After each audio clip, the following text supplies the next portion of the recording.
Bismillahirrahmanirrahim. Assalamualaikum everyone. I am Fatiha Bhuiyan. I live at Naranganj in Bangladesh. Dear student, algebraic expression part 1 A algebraic expression অর্থাৎ বীজগাণিতিক রাশি কি এই বিষয়ে বিস্তারিত আলোচনা করা হয়েছে। তোমরা এই ভিডিওটি দেখার আগে অবশ্যই algebraic expression part 1 ভিডিওটি দেখে নিবে, তাহলে এই ভিডিওটি বুঝতে সহজ হবে। টাইপস অফ algebraic expression, বিভিন্ন প্রকারের বীজগাণিতিক রাশি। 1. মনোমিয়াল এক্সপ্রেশন বা একপদী রাশি। 2. বাইনোমিয়াল এক্সপ্রেশন বা দ্বিপদী রাশি। 3. ট্রাইনোমিয়াল এক্সপ্রেশন বা ত্রিপদী রাশি। 4. পলিনোমিয়াল এক্সপ্রেশন বা বহুপদী রাশি।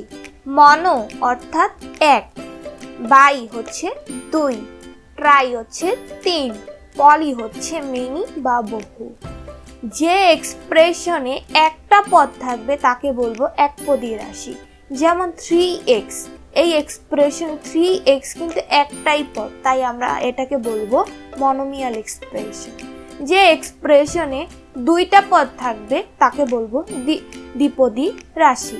যেমন 5x plus 2y, এই এক্সপ্রেশনে 5x হচ্ছে একটা পদ আর 2y হচ্ছে আরেকটা পদ, তাই আমরা একে বলবো দ্বিপদী রাশি। সিমিলারলি যে এক্সপ্রেশনে তিনটা পদ থাকবে তাকে বলবো ত্রিপদী রাশি। যেমন 7y plus 3x plus 2, এই এক্সপ্রেশনে তিনটা পদ আছে, তাই আমরা একে বলবো ত্রিপদী রাশি। এক পদ, দুই পদ, তিন পদ এবং তিনের বেশি পদ যে এক্সপ্রেশনগুলোতে থাকবে তাকে আমরা বলবো পলিনোমিয়াল এক্সপ্রেশন। তাহলে যে কোনো algebraic এক্সপ্রেশনই কিন্তু পলিনোমিয়াল এক্সপ্রেশনের অন্তর্ভুক্ত। যে কোনো এক্সপ্রেশন এক বা একাধিক পদে বিভক্ত হয় প্লাস এবং মাইনাসের মাধ্যমে, অর্থাৎ এডিশন এবং সাবট্রাকশনের মাধ্যমে কিন্তু একটা এক্সপ্রেশন এক বা একের অধিক পদে বিভক্ত হবে। এখানে 5 এক পদ, তাই এটাকে হচ্ছে মনোমিয়াল এক্সপ্রেশন। 5 এর সাথে যখন প্লাস দিয়ে y লিখলাম তখনই কিন্তু এটা দুইটা পদে বিভক্ত হয়ে গেল, তাই এটা বাইনোমিয়াল এক্সপ্রেশন। 5 মাইনাস y, অর্থাৎ যখন আমি সাবট্রাকশনের মাধ্যমে করলাম এটা কিন্তু দুইটা পদে বিভক্ত হয়ে গেল। বাট যখন ভাগ অথবা গুণ থাকবে, অর্থাৎ ডিভিশন এবং মাল্টিপ্লিকেশন থাকবে, তখন কিন্তু একাধিক পদে কোনো এক্সপ্রেশন বিভক্ত হয় না। যেমন 5 ডিভাইডেড বাই y, এখানে কিন্তু এক পদই কিন্তু ভাগের মাধ্যমে এটা হয়েছে। সিমিলারলি যখন 5 ইন্টু y হবে তখনও কিন্তু এটা এক পদের মাধ্যমে হয়েছে। তাই আমরা বলতে পারি গুণ অথবা ভাগের মাধ্যমে কোনো এক্সপ্রেশনই কিন্তু একাধিক পদে বিভক্ত হয় না, অর্থাৎ গুণ এবং ভাগের মাধ্যমে প্রত্যেকটা এক্সপ্রেশনই এক পদ বিশিষ্ট হয়ে থাকে, অর্থাৎ মনোমিয়াল এক্সপ্রেশন হয়ে থাকে। টার্মকে আমরা অবশ্যই চিহ্ন সহ বলবো, অর্থাৎ পদকে চিহ্ন সহ বলতে হয়। যেমন 7x plus 5y minus 3, এই এক্সপ্রেশনে 7x হচ্ছে প্রথম পদ, পরের পদ প্লাস 5y হচ্ছে দ্বিতীয় পদ এবং তৃতীয় পদকে বলবো -3 সহ, অর্থাৎ 3। এখানে প্রথম পদের উৎপাদক হচ্ছে 7 আর x, দ্বিতীয় পদের উৎপাদক হচ্ছে 5y, তৃতীয় পদের উৎপাদক হচ্ছে -3। প্রথম পদের উৎপাদক 7 এবং x। 7 কে বলবো কনস্ট্যান্ট ফ্যাক্টর অথবা নিউমেরিক্যাল ফ্যাক্টর, যাকে কোএফিসিয়েন্ট বা সহগ বলা হয়ে থাকে, এবং x কে বলবো ভেরিয়েবল বা লিটারাল ফ্যাক্টর। ফাইনালি যদি আমরা দেখি এক্সপ্রেশন থেকে টার্মস এবং টার্মস থেকে ফ্যাক্টরস, যেমন 8xy plus 10 হচ্ছে একটা algebraic এক্সপ্রেশন, এখান থেকে টার্মস হয়েছে 8x আর 10, অর্থাৎ বাইনোমিয়াল এক্সপ্রেশন, এবং টার্মস থেকে ফ্যাক্টর 8x এবং y হচ্ছে উৎপাদক। algebraic এক্সপ্রেশনের টার্মস এবং ফ্যাক্টরকে বলা হয় ট্রি রিপ্রেজেন্টেশন, অর্থাৎ গাছকে যেমন শাখা পোশাখা থাকে তেমনি টার্মস থেকে ফ্যাক্টর যখন হয় অনেকগুলি কিন্তু শাখা পোশাখার মতোই সৃষ্টি হয়।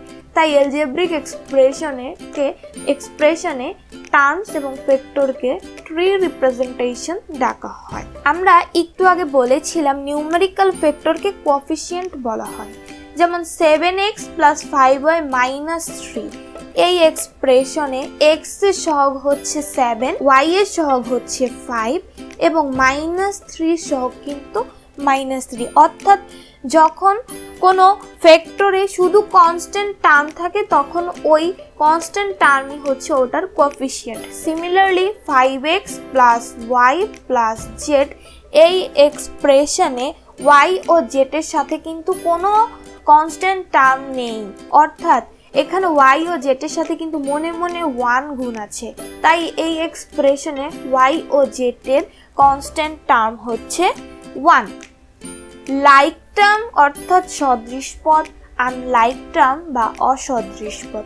লাইক টার্ম যখন চলক একই হবে এবং একই ঘাত বিশিষ্ট হবে তখন ওই দুইটা পদকে বলবো পরস্পরের লাইক টার্ম বা সদৃশ পদ।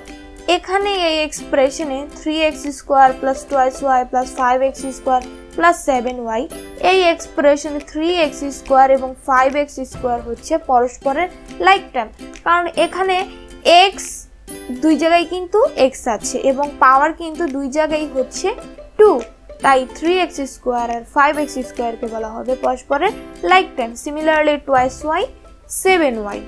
সো 3x² আর 5x² কে আমরা লাইক টার্মগুলো সবসময় যোগ এবং সাবট্রাকশন করা যায়, যেমন 3x² + 5x² কে লিখতে পারি 8x², 2y এবং 7y কে লিখতে পারি 9y। সিমিলারলি আমরা যদি আরো এক্সাম্পল দেখি, 3a³ 8a³ হচ্ছে পরস্পরের লাইক টার্ম, কারণ এখানে চলক হচ্ছে a আর এটার ঘাত হচ্ছে 3, উভয় ক্ষেত্রে কিন্তু সমান। আর যখন এই রুলসগুলো মানবে না তখন আমরা তাদেরকে বলবো আনলাইক টার্ম, যেমন 7x + 5y²। এখানে 7x আর 5y² হচ্ছে পরস্পরের আনলাইক টার্ম, কারণ এখানে চলকও ভিন্ন আর এখানে ঘাতেরও কোনো মিল নেই। আমার ভিডিওটি যদি তোমাদের ভালো লেগে থাকে তাহলে অবশ্যই স্কুলিং আওয়ার চ্যানেলকে সাবস্ক্রাইব করো, বেল আইকনে ক্লিক করো, ফ্রেন্ডসদের মধ্যে ভিডিওটি শেয়ার করে দাও, লাইক দাও, কমেন্ট করো। আজকে এখানেই, keep learning, take care and bye by.